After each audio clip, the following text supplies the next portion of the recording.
You know, I know Ronnie's personality. He's a leader. I'm sure that he's certainly a force, but I know that Brandon is a very proficient songwriter.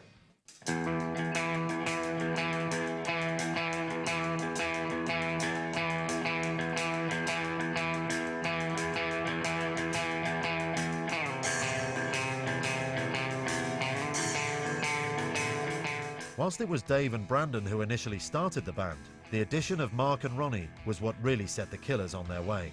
In particular, the larger-than-life personality and unique musical style of Ronnie Vannucci has been a major factor in the band's success. I'm Ronnie Vannucci. We're in the band The Killers.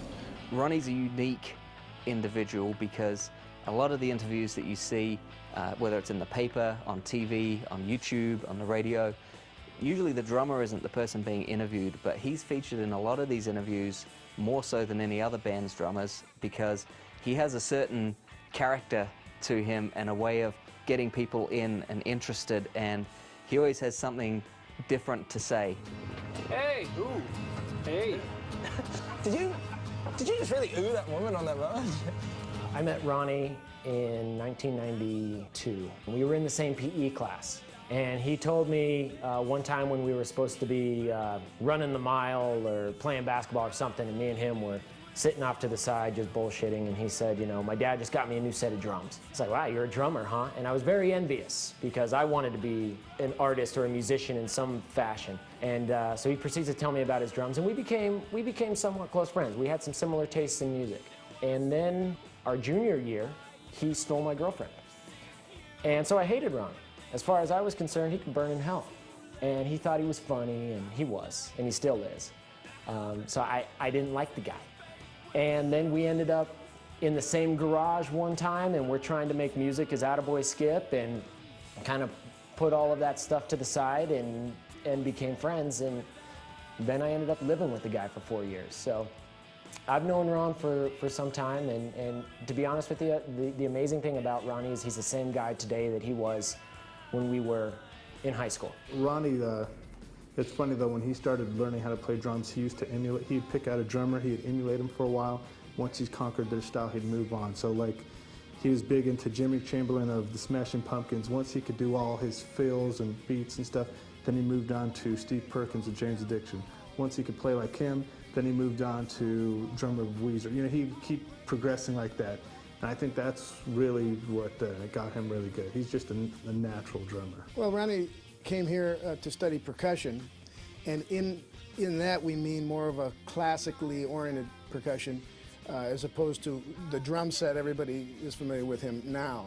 More like this marimba, timpani, xylophone, concert snare drum, all the accessory percussion instruments. When I lived with Ronnie on numerous occasions, he would knock on my door 9, 10 o'clock at night. I would open my door, and there he would be in a Misfits shirt tucked into his whitey-tighty briefs, you know, underwear, hairy-ass legs, there to tuck me in.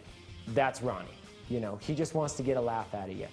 It's just funny to see him because he was more of a rock star when he was living off borrowed money, essentially, paying for school, trying to scrape together the rent. He comes back to town and he'll walk straight into the building and say, hey, anyone want to go for a slice of pizza? And we'll go. And that's a really cool thing. He's never become too good for what's been happening around here or hasn't forgotten any of his friends. Here he is in a band and he's got this girlfriend that he's crazy about, and he doesn't match the stereotype of your typical musician at all.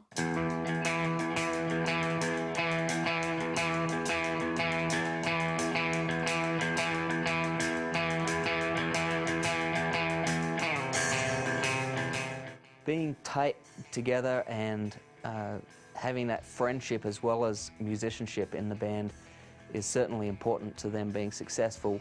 And I know that Brandon and Dave worked together for a long time trying to find the right people, and I think once it clicked, and its personality, musical skills came into it to a certain extent, but it's more about them connecting together and having something they can all work on and contribute with, and you got to be able to hang out together as well. As a unit of 4 brothers, we feel strongly, I think all 4 of us together know that that's our baby. the four of them came together, and then with the proper help and assistance and coaching, that was the word I'll use again, chemistry, that clicked it for them. I know that they go through this ritual before they go on stage where they, they connect with one another, and it's almost like the start of a football game, all hands in together and let's go do this thing. But, after the show's over, they'll go and eat dinner together. They'll go and party, they'll go hang out, they'll, like I said earlier, Christmas party, they all show up together. They don't want to avoid each other because they spend too much time with one another. So I think that they are on the whole trip together.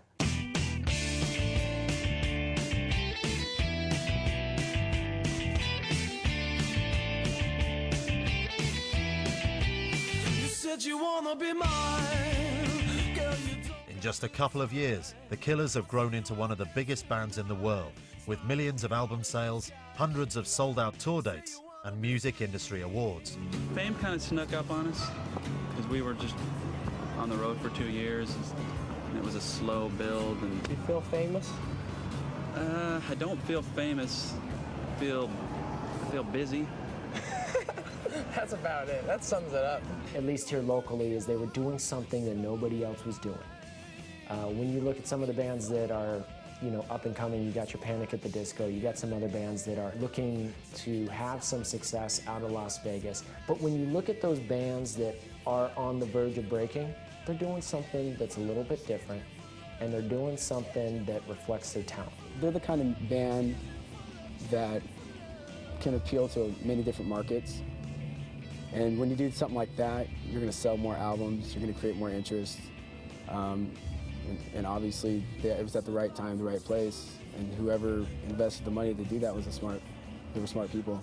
They had a little luck too, They had people shopping their stuff around, but when they got lucky because they got the right person at the right time to hear them at a club, and I think it went from there basically. I think they kind of had that era of the Vegas, what happens here, that whole sayings they have and all that stuff, and the whole Sin City, and I definitely think that helped them, I think their popularity definitely tends to skew more on the female side of the gender divide. Maybe a little bit of the gay male population as well. When you wear eyeliner and boas and dress flamboyantly and move flamboyantly like that, of course it's going to attract a gay audience.